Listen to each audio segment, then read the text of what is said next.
Hello and welcome to the channel. In this video we are going over one of my personal favorite frames and builds with Protea. I find this build to be so much fun and I wanted to make a video to share it. Here we are all about spamming Protea's equipment and clearing rooms of enemies effortlessly. You'll see in some of the background gameplay footage I'm constantly spawning in Protea's turrets and letting him do most of the work. Spamming turrets and grenades while also running and gunning makes for a very fun and satisfying gameplay loop. So let's go over Protea's passive and abilities first. Her passive simply states that every fourth ability cast will have plus 100% strength. This is a great boost to Protea's firepower, which is essentially free. Moving on, Grenade Fan is Protea's 1, which when cast sends out grenades in an arc. Tapping 1 will send out offensive grenades that apply slash damage to enemies. Holding will activate shield generating grenades for Protea and her allies, and the shields are significant too as they grant overshields as well. Protea's second ability is Blaze Artillery. This ability deploys a turret for a short duration that deals heat damage. Protea can spawn in 3 turrets simultaneously. Furthermore, each of the turret's subsequent hits deal more damage. Also, I use the Augment Temporal Artillery here. This gives her turrets a higher damage multiplier, and while her 4 is active, one of Protea's turrets will anchor to her, moving with her and having its despawn timer paused. For Proteus 3, we have Dispensary, where she drops a device that generates health, ammo, and energy. The dispensary remains active for a decent amount of time as well, so it's nice to deploy when hunkering down for defensive or survival missions. It's also good for helping with maintaining energy for spamming abilities. I recommend Equilibrium or a Purple Shard to further benefit from getting both health and energy frequently. Lastly, Temporal Anchor is Protea's fourth ability. This ability marks an area which, after a short duration, rewinds Protea back to the deployment spot and triggers an implosion. The damage of this implosion is based on the damage dealt during the temporal anchor. Protea also regains health lost or energy expended during the anchor time. Furthermore, dying during temporal anchor will rewind Protea back to the anchor, saving her. I use temporal anchor for quick room clearing or when an acolyte or a lich shows up to help with the ensuing chaos.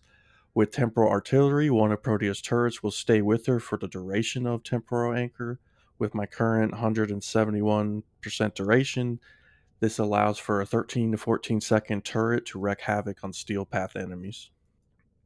For mods, I spec for strength and duration. This build leans heavily on offense. I do not have any defensive mods outside of redirection, but with the turret spam and temporal anchor, Protea can clear rooms of steel path enemies effortlessly. I do recommend, however, Archon Vitality due to the bonus of heat status of Blaze Artillery being applied twice. Outside of that, it is player preference.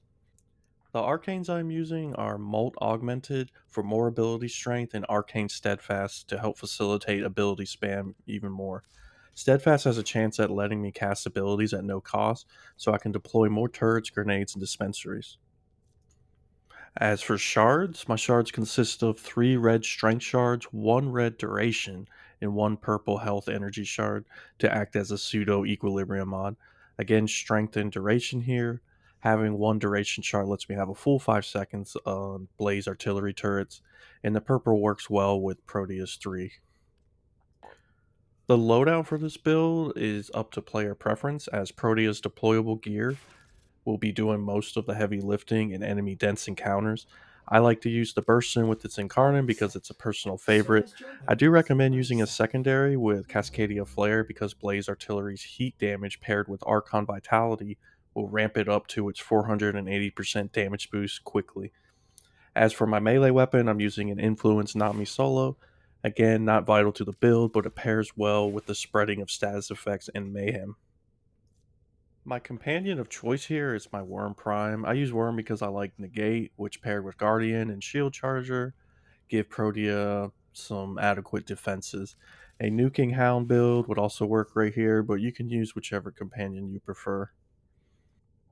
With all the components of the build discussed, let's see it in action again. As you can see in the background gameplay, I'm basically just spamming turrets and spamming my Burst and Incarnate. The gameplay loop is to use your 1 and 2 freely to spam your grenades and turrets, drop a dispensary if your energy gets low, and drop shield grenades if your shields start to dip in the chaos. Then in rooms with high enemy density or tanky high value targets like an Acolyte, activate Temporal Anchor with multiple turrets. One of them will stay with Protea and melt everything in your path.